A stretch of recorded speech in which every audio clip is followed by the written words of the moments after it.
Hello my Pisces, आशा करती हूँ आप सब बहुत खुश होंगे, स्वस्थ होंगे, अपना ध्यान रख रहे होंगे अच्छे से।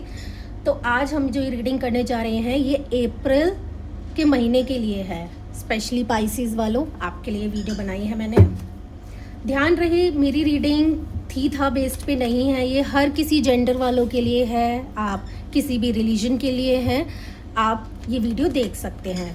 आपको सिर्फ पाइसेस होने की ज़रूरत है। Okay, moon sign sun sign किसी भी तरीके से आप ये देख सकते हैं पाइसेस। चलिए देखते हैं अप्रैल के महीने में, अप्रैल 2026 आपके लिए क्या लेकर आ रहा है। कोई भी 3 चीज़ें, मेजर चीज़ें हम लोग देखेंगे कि अप्रैल के महीने में क्या आ रही हैं। ये किसी भी तरीके की चीज़ें हो सकती हैं, अच्छी बुरी, ध्यान रखने वाली या घटना या कोई गाइडेंस, जो भी हमें दिखेगा हम वो मेजर 3 चीज़ें आपके लिए देखेंगे। चलिए शुरू करते हैं। यूनिवर्स मुझे बताएं मेरे प्यारे पाइसेस के लिए अप्रैल 2026 क्या कुछ लेकर आ रहा है। क्या वो 3 चीज़ें हैं जो इनकी लाइफ में आने वाली हैं। 2 of swords,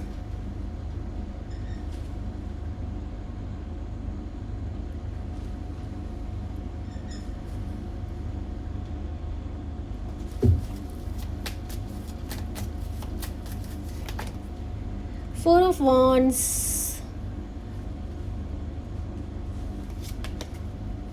Strength,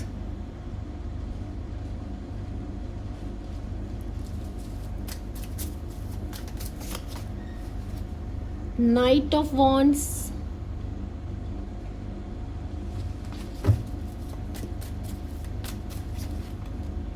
Seven of Pentacles,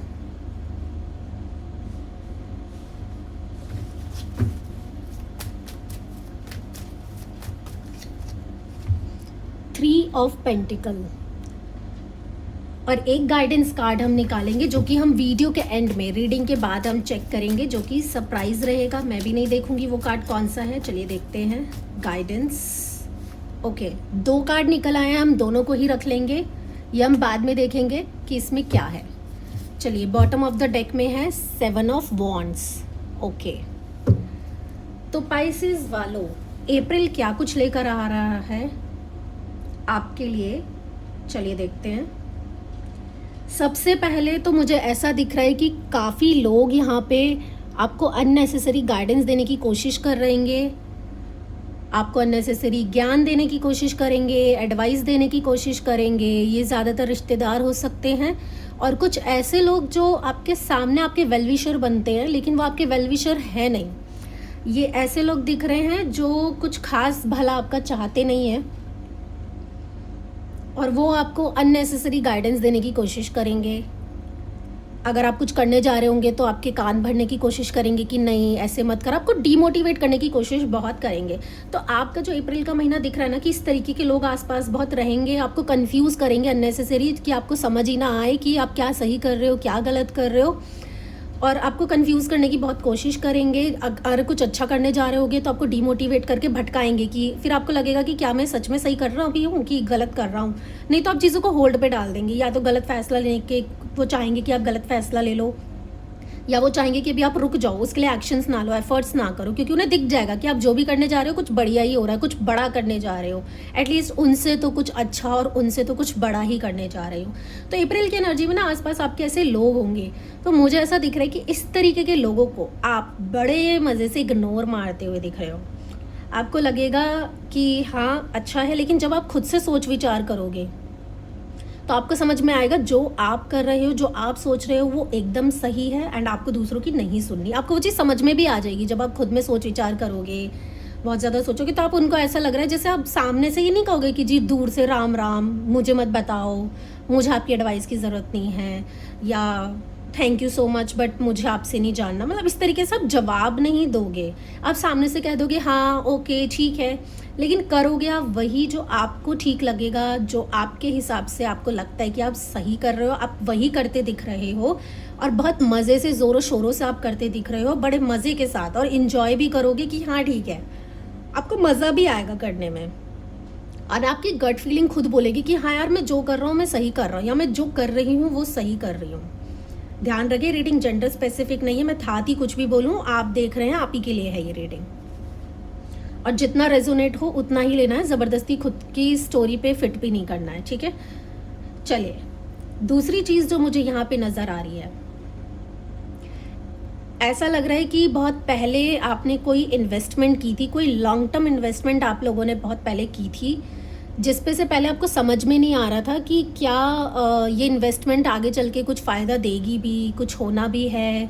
ज़रूरी नहीं शेयर मार्केट में ही इन्वेस्ट किया हो, कहीं कैसी भी तरीके की इन्वेस्टमेंट हो सकती है जिसको आपने इस पर्पज़ से इन्वेस्ट किया था कि फ्यूचर में आपको बेनिफिट मिलेंगे, या आपने किसी प्रॉपर्टी रिलेटेड इन्वेस्टमेंट की थी, या कोई लोन आपका बड़े समय से चल रहा था, तो वो चीज़ ख़त्म होके आप उसका प्रॉफिट, उसका बेनिफिट, भरपूर मज़ा उठाते हुए आप दिख रहे हैं।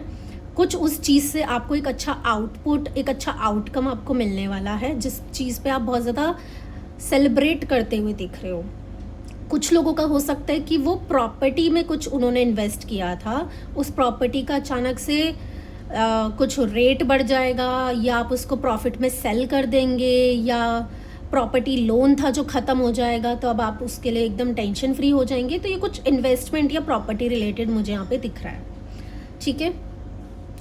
थर्ड चीज़ जो मुझे पाइसेस वालों आप लोगों के लिए दिख रहा है, आप किसी थर्ड पार्टी सिचुएशन से बाहर आते दिख रहे हैं। अब ये थर्ड पार्टी सिचुएशन कोई लड़का लड़की भी हो सकते हैं, अगर आप रिलेशनशिप में हैं तो ये लड़का लड़की भी हो सकता है, या आपके और आपके पर्सन के बीच का कोई म्यूचुअल फ्रेंड हो सकता है जो बीच में टांग अड़ाने का काम कर रहा था, या बहुत कनिंग एनर्जी रख रहा था, भड़काने का काम करना। सामने से तो बहुत अच्छे दिख रहे हैं लेकिन पीठ पीछे भड़का रहे हैं, दिक्कत क्रिएट कर रहे हैं। ये उन लोगों के लिए दिख रहा है जो जिनकी लाइफ में उनका पार्टनर है, कोई स्पेसिफिक पर्सन है कोई यहाँ पे।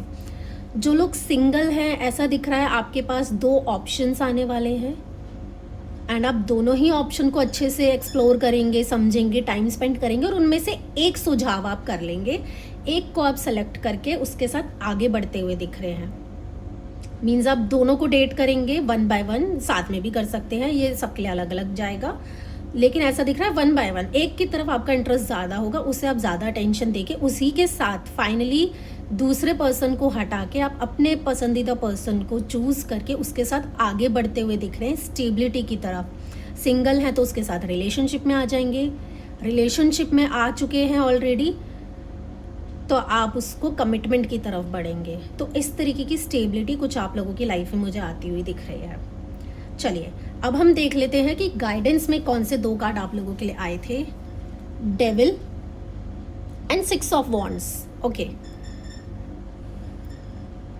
गाइडेंस भी मुझे आपकी यही दिख रही है कि अपने लाइफ में अगर काफ़ी लोगों की यहाँ पे शादी की बात रुक रही थी और कुछ दिक्कतें आपकी लाइफ में आ रही थी, शादी या लव लाइफ से रिलेटेड, कुछ भी लव लाइफ या शादी से रिलेटेड, वो ब्लॉकेजेस आपकी लाइफ में ख़त्म होने वाले हैं। गाइडेंस ये है कि ज़्यादा किसी को ना बताएं, आपको नज़र बहुत लगती है। अपने रिलेशनशिप, अपने क्रश, अपनी शादी या रिश्ता पक्का होने वाला है या कोई पसंद आ गया है, किसी को मत बताएं। अपनी लव लाइफ, अपनी मैरिड लाइफ, होने वाली लाइफ, किसी को कुछ ना बताएं। नज़र बहुत लगती है, नज़र से बचें। अननेसेसरी किसी को जाके अपनी सीक्रेट ना बताएं, चाहे वो पेरेंट्स हो, चाहे वो पेरेंट्स को तो तभी बताओगे ना जब शादी की बात होगी। फ्रेंड्स को ना बताएं, अननेसेसरी किसी से कुछ ना बोलें, ना सोशल मीडिया पे कुछ अपलोड करें, कोई भी सेटिंग लगा के कि क्लोज फ्रेंड्स को ही तो दिखा रहे हैं, बस किसी को मत दिखाओ, कोई क्लोज फ्रेंड नहीं है, किसी को बताने की ज़रूरत नहीं है। क्योंकि अगर आप नहीं बताएंगे तो गाइडेंस के अनुसार आपकी जो लव लाइफ है या आपकी कोई शादी की बात आगे बढ़नी है तो वो सक्सेसफुली आगे बढ़ जाएगी। बस किसी से कुछ अननेसेसरी जिसको जानना ज़रूरी नहीं है उसे मत बताइए। तो ये आप लोगों के लिए गाइडेंस थी पाइसेस। अगर रीडिंग अच्छी लगी तो लाइक करें, शेयर करें, सब्सक्राइब करें, और भी किसी पाइसेस को जानते हैं जिसका आप चाहते हैं भला हो जाए तो उसको शेयर करें ये वीडियो। एंड रीडिंग अच्छी लगी तो कमेंट ज़रूर करिएगा, कमेंट में लिखिए ओम नमः शिवाय and thank you so much. अपना ध्यान रखिए, खुश रहिए, बाय बाय।